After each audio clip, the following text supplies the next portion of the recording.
Alright guys, for today's video, mag-loading ta karon og isa ka 6-wheeler wing van.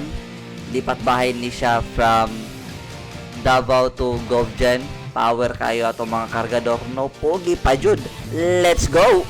Basig na aday mo ilaing requirements diha. Naga-tracking po ta og 6-wheeler o 10-wheeler wing van drop side. Naasad ta self-loading for towing or low bed for heavier equipment units. Napod ta boom trucks ranging from 3-tonner up until 10-tonner boom. Naasad ta 12-tonner crane and up until 200-tonner crane. Rough terrain or crawler crane. Pati hydraulic hammer naapod ta. Forklift 3-tonner, 5-tonner o 12-tonner naapod ta. Manlift naapod ta. Nagabaligya pod ta genset from 25 kVA to 1500 kVA. Depende sa inyong requirement. Nagaparenta sa ta genset pero depende sa availability. Salamat. God bless.